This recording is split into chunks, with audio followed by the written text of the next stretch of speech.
Good evening and welcome to Capitol Report on NTD. Here's what's coming up. Former President Trump accuses ABC of bias in last night's debate, even as he claims victory, calling it his best debate yet. Why he takes issue with the fact-checking moderators. At the same time, the Harris-Walz campaign says Kamala Harris is ready for a second debate. How she's reacting after the big showdown last night. And the two candidates appear to put grievances aside and come together at the 9/11 commemoration ceremony in New York. NTD was at ground zero for the solemn event, where President Biden also made an appearance.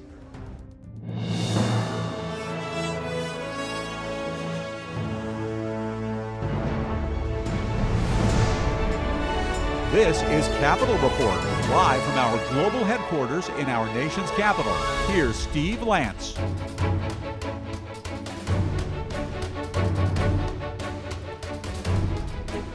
I'm Jack Bradley, in for Steve Lance. Both candidates claiming victory in the first and what could be the only Trump-Harris debate. The former president this morning accusing ABC of acting with bias against him. NTD's Melina Wisecup reports. Look. 3 against 1. That's how former President Trump describes last night's debate.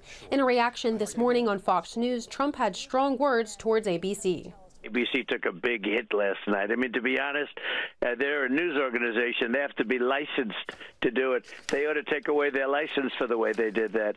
He took issue with the host's fact-checking of his claims around several issues, like this one. We have a new form of crime. It's called migrant crime. As you know, the FBI says overall violent crime is actually coming down. They were defrauding statements. They didn't include the worst cities. And moderators skipped over opportunities to set the record straight when Vice President Kamala Harris made misleading statements. Donald Trump, the candidate, has said in this election there will be a bloodbath if this and the outcome of this election is not to his liking. Instead of the moderator stepping in, Trump filled in the context himself. It was a different term, and it was a term that related to energy because they have destroyed our energy business. That was where bloodbath was. Also, on Charlottesville, that story has been, as you would say, debunked. A similar situation took place when both candidates said falsehoods about the other's abortion policy. Execution after birth. It's execution, no longer abortion, because the baby is born, is okay. And that's not okay with me. There is no state in this country where it is legal to kill a baby after it's born. Madam Vice President, I want to get your response to President Trump. Republicans dropped the policy of a national abortion ban from their platform back in July, but ABC did not bring this up when Harris made this accusation.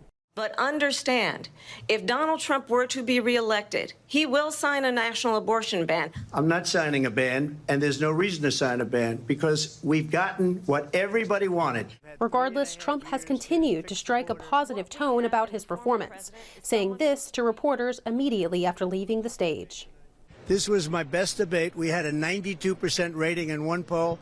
We had an 86% rating in another. We had 77% in another. We won every one of the polls that came out tonight, and there were quite a few of them.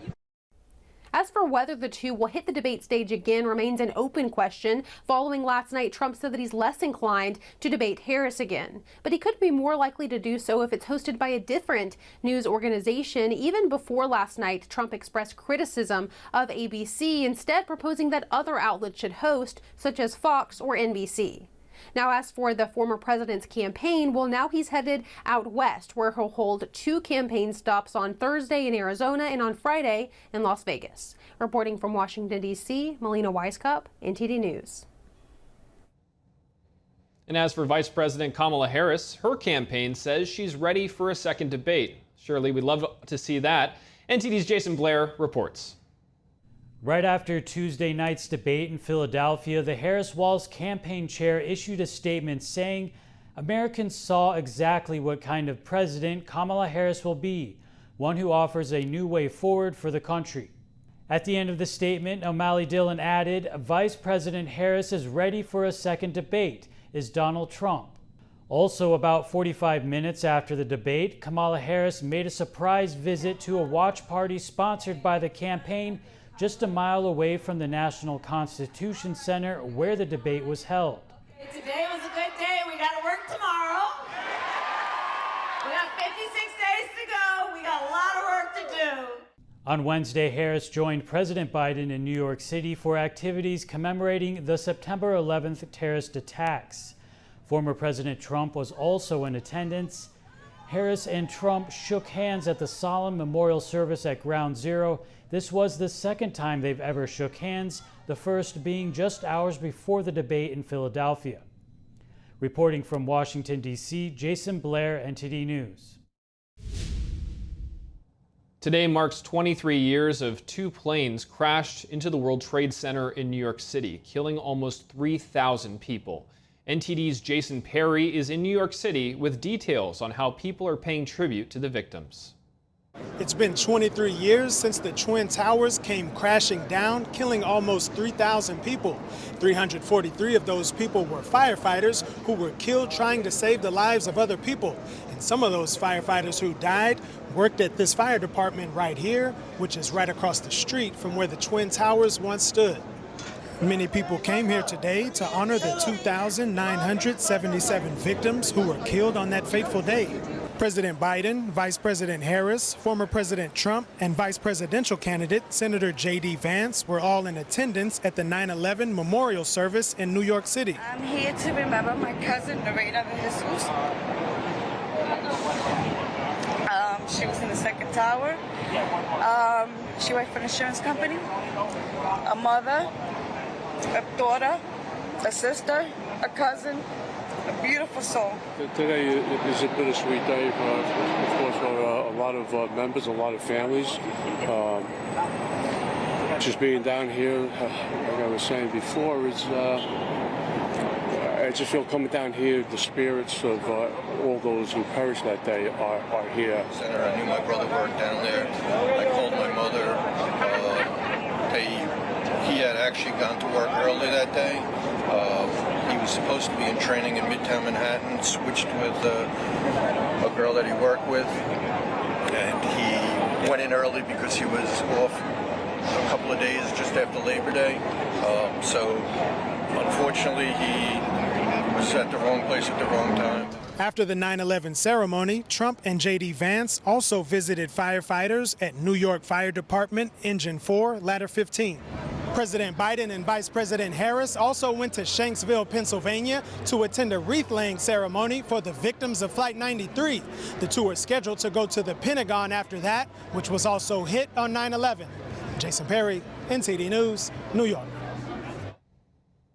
It was only a brief part of last night's presidential debate, but it may have been one of the most consequential. That is, where do Trump and Harris stand on China policy? And should the U.S. raise tariffs on Chinese imports?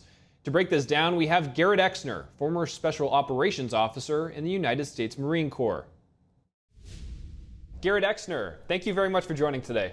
Thank you for having me. Now, the presidential debate kicked off last night with the economy, a top voter issue. Trump mentioned his plan to raise tariffs. President Biden has retained Trump's tariffs on China and built upon them to keep China's unfair business practices in check. Now, Harris's campaign says that she supports targeted tariffs, but how effective have tariffs been in advancing U.S. interests? Well, I think tariffs are effective if they're used properly. I think there's a way that you can use tariffs in a way that is ineffective and only raise costs on U.S. consumers. And unfortunately, I think that's actually what the Biden team has done. I think tariffs are used as part of a negotiation strategy, and that's really how President Trump used them during his administration, saying that there's certain goods and services that we're going to raise costs on because we think that you're trying to undercut the U.S. market. The Biden team seems to just kind of wholesale throw tariffs out there with no negotiation. We know that Secretary Blinken hasn't been to China to discuss any of this, and there's no real negotiation going back and forth as there was during the Trump administration. So all that leads me to believe that it's kind of an ineffective use during the current administration. Now, as far as Trump, he's been proposing a 60% tariff on China if reelected on all imports. Now, there's a concern that this, of course, like you mentioned, could lead to higher prices for Americans in the short term, but do you see the benefits outweighing the risk? Well, I think something that's important to remember is that when President Trump says stuff like this, 60% on all goods coming out of China, it's usually the start of his negotiating position, and he tempers it somewhat from there. it is a scary idea. And if we think back to his negotiations with Mexico on the border, he said something around 100% tariff on goods coming in from Mexico, and then immediately walked it back once he got what he wanted out of AMLO at that time. I think this is probably a similar strategy under President Trump. I don't think that kind of economists that would be in the Trump administration would want a 60% tariff on all goods. There are certain goods that we need to keep prices low on, and the American consumer would definitely balk at higher prices than they're already experiencing under the current inflation system. Do you see it as a way of preventing the Chinese regime from further aggression in the South China Sea or other things like, subsidizing illegal fentanyl from coming into the U.S.? Well, I think one of the things that we've witnessed over the last few years is that China has gained significant they've made significant territorial gains and gains in influence in international organizations, and that actually reflects a lot of what happened during the Obama timeframe. They made huge gains in territorial waters, particularly in the South China Sea during the Obama timeframe. There's only one period of time over about a 3-year period where they're checked slightly, and their influence around the globe, particularly in the South Pacific, and that's during the Trump administration. In 2019, if we remember the umbrella protests in Hong Kong, as China moved to gain more territory, there was significant pushback from U.S. Congress. There were several bills passed. Hong Kong Human Rights and Democracy Act, Senator Rubio pushed that forward. President Trump signed it. It was tough sanctions on China to prevent their growth and their expansion. There's been no such movement during the Biden administration to push back on China, and we're seeing similar gains. And now the Philippines have come right in the crosshairs of China, and I think Taiwan would be next if we moved into a kind of second Biden term, which would be the Harris term. Now, earlier today, we saw President Biden, Vice President Harris, and former President Trump paying their respects to those killed on 9/11 in Manhattan. Biden and Trump shook hands, and so did Trump and Harris. Considering the heated debate that just took place yesterday and now going to unite in remembrance, it seems like American values override politics publicly during these times. What's your take on all this? I hope they do. 23 years ago, we had probably one of the worst days in modern American history, and the country was united. We really united together and said, "Hey, we're going to fix this problem of international terrorism." That has lessened of late. Just over the last 10 years, I feel like we've gotten increasingly partisan. It's good to see that both campaigns can come together, particularly on foreign policy, and say that the domestic politics will stop at the water's edge. Garrett Exner, thank you very much for your insight here today. Thank you. Coming up, House Speaker Mike Johnson pulls the plug on the funding bill. Republicans and Democrats both said it wouldn't pass. What Johnson said today. In 2 separate hearings, the House Foreign Affairs Committee focuses on the CCP's influence in Africa and malign influence globally.